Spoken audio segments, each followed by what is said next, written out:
Puji nama Tuhan, Shalom, selamat sore Bapak Ibu yang terkasih dalam nama Tuhan Yesus. Bersama-sama sebelum kita belajar kebenaran firman Tuhan, kita mau kembali berdoa. Mari kita berdoa. Kami mengucap syukur buat satu hari ini Tuhan boleh memberkati kami, Tuhan boleh menyatakan kuasa, mujizat kreatif-Mu bagi setiap kami.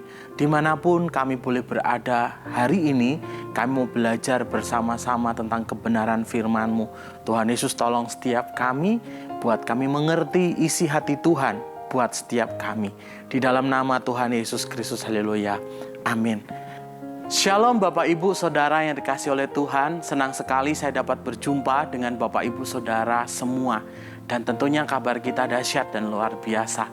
Apapun yang terjadi satu hari ini, bahkan satu minggu, kita mau tetap berkata bahwa Tuhan Yesus tetap baik dalam kehidupan kita.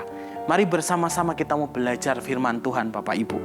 Dunia ini mengukur sebuah kehormatan dengan sebuah harta, kemudian kedudukan, serta pengaruh. Semakin seseorang itu banyak harta, orang itu akan menilai orang itu adalah orang yang terhormat. Ketika seseorang itu memiliki pengaruh yang sangat besar dan sangat banyak, maka seseorang akan menyebut orang itu adalah orang yang terhormat.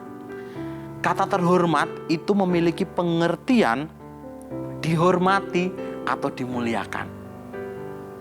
Di dalam Alkitab Bapak Ibu, orang yang terhormat itu orang yang seperti apa? Nah, kita akan belajar bersama-sama tentang materi pada malam hari ini yang akan saya beri judul menjadi orang yang terhormat. Orang yang terhormat di dalam Alkitab itu seperti apa? Mari kita mau buka di dalam Amsal pasal yang ke-20 ayat yang ketiga. Di sini dikatakan bahwa terhormatlah seseorang jika ia menjauhi perbantahan, tetapi setiap orang bodoh membiarkan amarahnya meledak. Di dalam Amsal pasal 20 ini, orang yang terhormat adalah orang yang menjauhi perbantahan. Sekali lagi, orang yang terhormat adalah orang yang menjauhi perbantahan. Perbantahan itu apa? Perbantahan di dalam Kamus Besar Bahasa Indonesia itu memiliki pengertian pertengkaran, kemudian percekcokan. Nah, pertengkaran ini ya hubungannya ya dengan mulut kan. Semakin ngomongnya semakin ada tinggi, kemudian penuh dengan emosi. Nah, itu disebut dengan pertengkaran, kemudian percekcokan.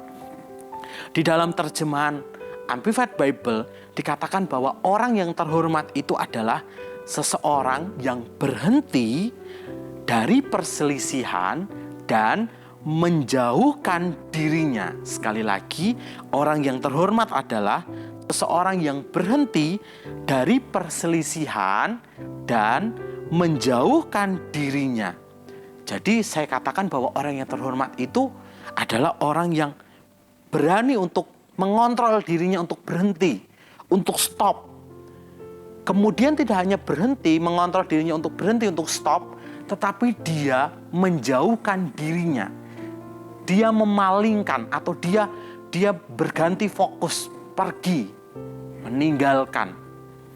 Nah, Bapak Ibu, di sekeliling kita hari-hari ini banyak sekali terjadi yang namanya perbantahan, percekcokan, pertengkaran. Mungkin hari-hari ini juga kita hidup di dalam hal ini.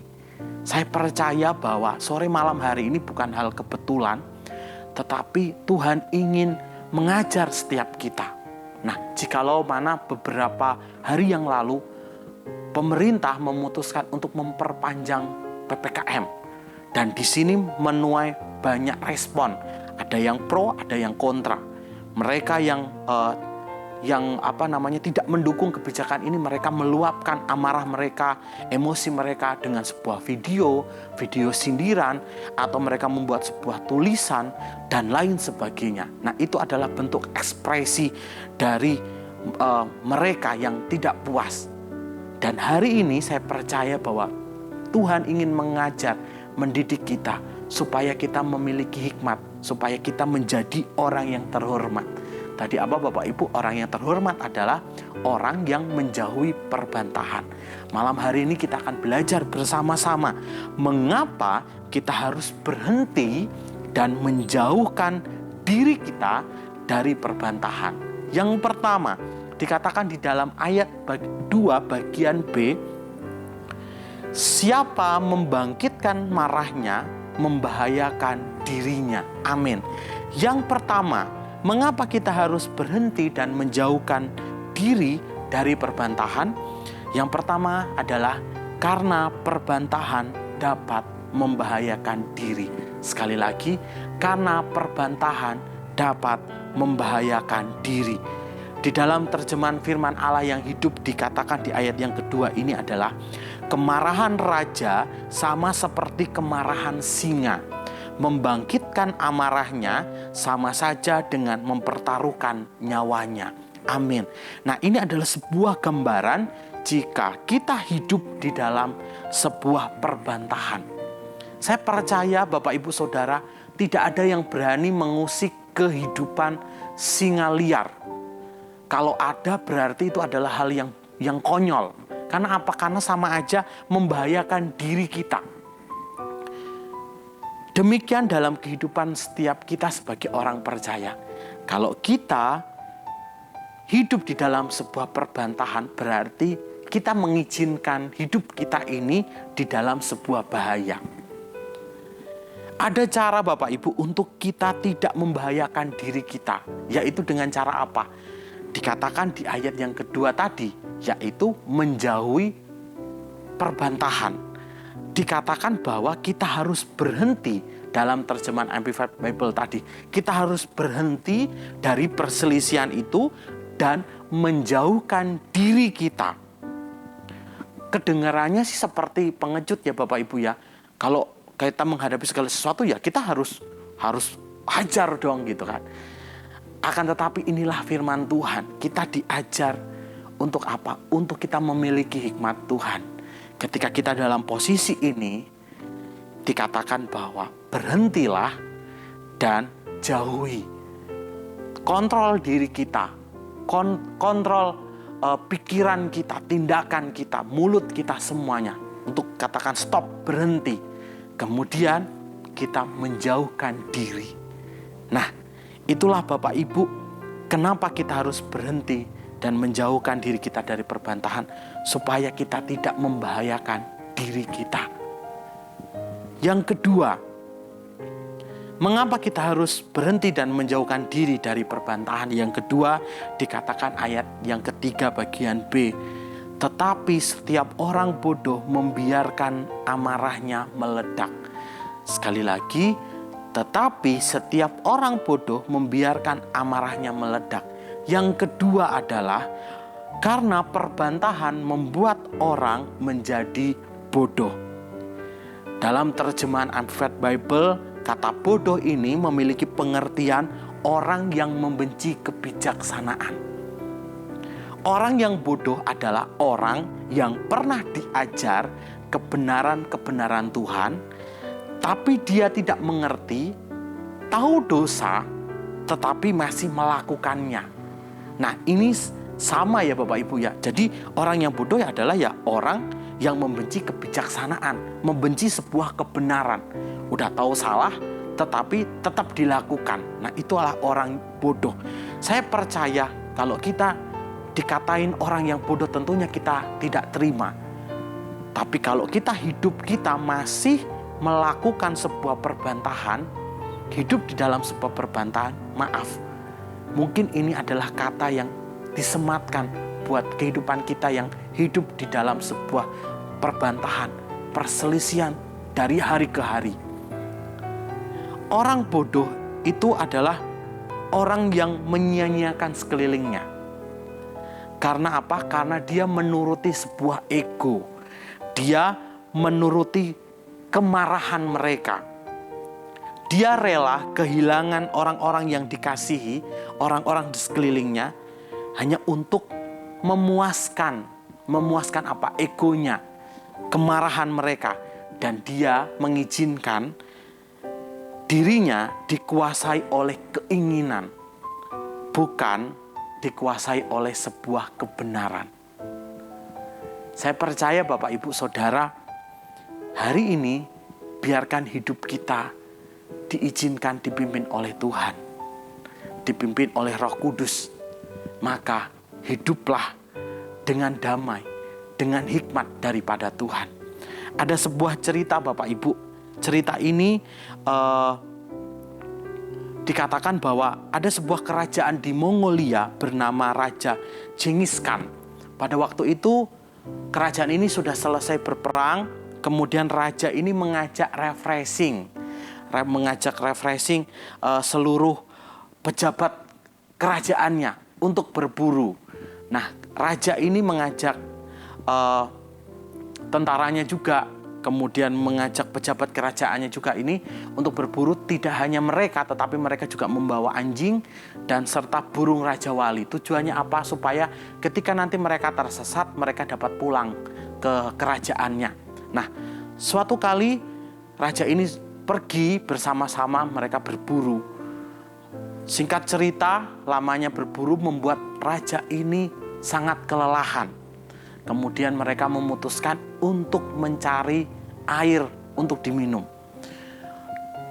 Melihat ada sumber air yang mengalir, raja ini menyuruh prajuritnya untuk mengumpulkan air itu dengan menaruh di dalam gelas.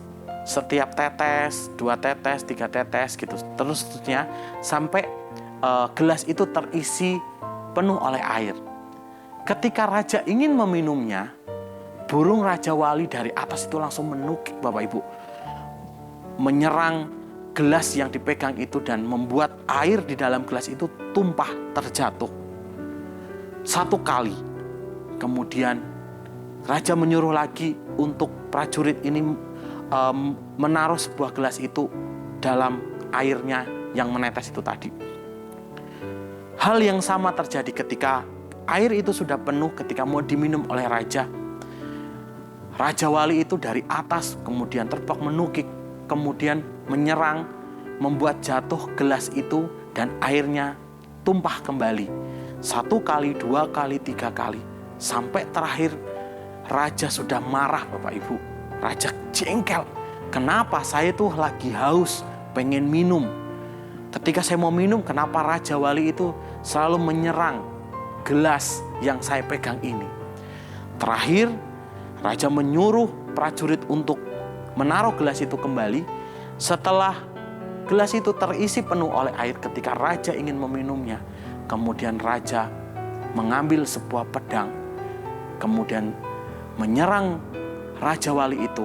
Raja Wali itu mati, jatuh di bawah kaki raja. Ketika peristiwa itu terjadi, raja bertanya, kenapa Raja Wali ini ketika saya mau minum air, Raja Wali ini selalu menyerang gelas yang saya pegang ini. Kemudian mereka berjalan ke atas sebuah bukit, ingin tahu sumber air ini dari mana. Ketika mereka sudah sampai di atas, sang raja melihat di dalam sumber air itu terdapat seekor ular yang sudah mati, yang dimana ular ini mengeluarkan bisa dan meracuni semua air yang ada di situ. Ketika raja melihat hal itu, raja sedih Bapak Ibu Saudara. Dia menangis. Karena apa? Karena Raja Wali ini telah menyelamatkan nyawanya. Dari cerita ini kita belajar bahwa janganlah hidup kita dipengaruhi atau janganlah hidup kita di dalam sebuah perbantahan. Karena kalau kita hidup dalam sebuah perbantahan kemarahan, kita tidak akan melihat sebuah kebenaran. Karena kebencian, kemarahan itu menutupi kehidupan kita. Bapak, Ibu, Saudara, terakhir, jadilah orang yang terhormat. Orang yang terhormat adalah orang yang menjauhi sebuah perbantahan.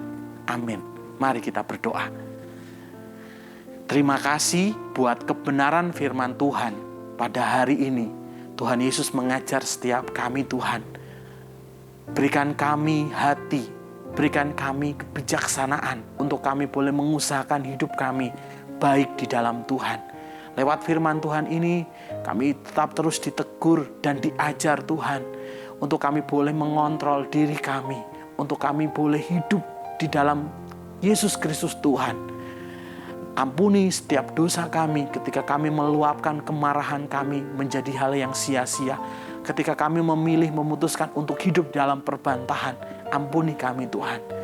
Sore malam hari ini, kami mau mengambil komitmen kami untuk kami boleh hidup dalam sukacita Tuhan. Apapun yang tetap terjadi, kami boleh memikirkan hal-hal yang baik di dalam Tuhan. Kami tidak terprovokasi, kami tidak hidup di dalam kemarahan, egois kami. Terima kasih Bapa di surga. Teguhkan berkat-Mu bagi setiap umat-Mu yang mendengarkan Good News pada hari ini. Hamba-Mu juga berdoa buat setiap umat-Mu yang dalam kelemahan tubuh mereka. Kami percaya Tuhan Yesus boleh menyembuhkan, boleh memulihkan sakit yang dideritanya. Buat hari-hari ini yang mengalami duka cita, Tuhan gantikan dengan sukacita penghiburan daripada-Mu. Terima kasih Allah Roh Kudus. Kami akan melanjutkan aktivitas kami di dalam nama Tuhan Yesus Kristus. Haleluya. Amin. Tuhan Yesus memberkati.